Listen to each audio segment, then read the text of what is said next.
Whom, then, you men of Greece, do you call your teachers of religion? The poets.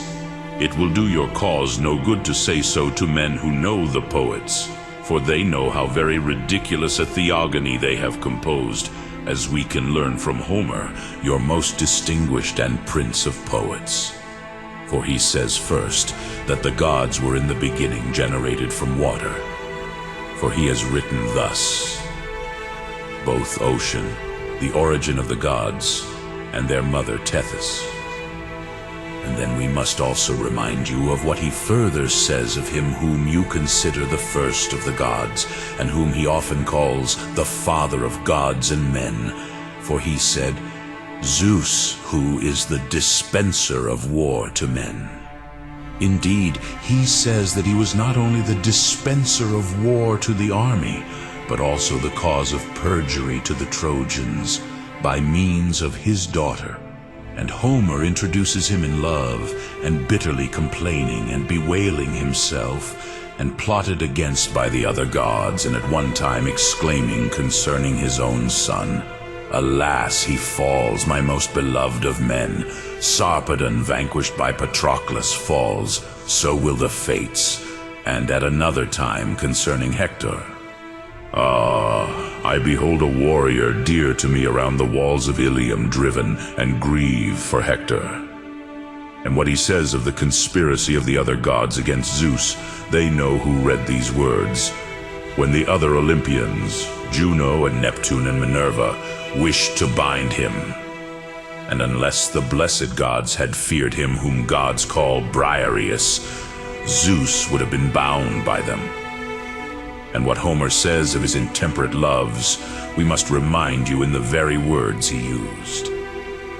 For he said that Zeus spoke thus to Juno, For never goddess poured, nor woman yet, so full a tide of love into my breast.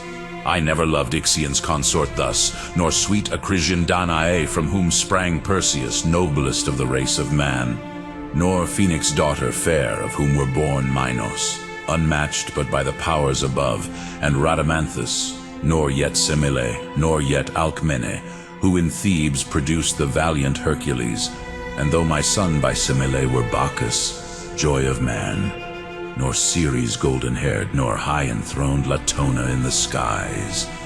No, nor yourself, as now I love you, and my soul perceive overwhelmed with sweetness of intense desire. It is fit that we now mention what one can learn from the work of Homer of the other gods and what they suffered at the hands of men. For he says that Mars and Venus were wounded by Diomed, and of many others of the gods he relates the sufferings. For thus we can gather from the case of Dione consoling her daughter, for she said to her, Have patience, dearest child. Though much enforced, restrain your anger. We in heaven who dwell have much to bear from mortals, and ourselves too oft upon each other sufferings lay. Mars had his sufferings, by Aloeus' sons, Otus and Ephialtes, strongly bound. He 13 months in brazen fetters lay. Juno too suffered when Amphitryon's son thro' her right breast a 3-barbed arrow sent. Dire and unheard of were the pangs she bore. Great Pluto's self the stinging arrow felt, when that same son of Aegis-bearing Jove assailed him in the very gates of hell, and wrought him keenest anguish. Pierced with pain, to high Olympus, to the courts of Jove, groaning he came. The bitter shaft remained deep in his shoulder fixed, and grieved his soul. But if it is right to remind you of the battle of the gods, opposed to one another, your own poet himself will recount it, saying, Such was the shock when gods in battle met.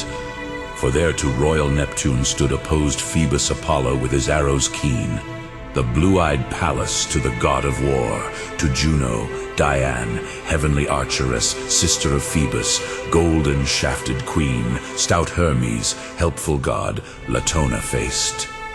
These and such like things did Homer teach you, and not Homer only, but also Hesiod, so that if you believe your most distinguished poets who have given the genealogies of your gods, you must of necessity either suppose that the gods are such beings as these, or believe that there are no gods at all.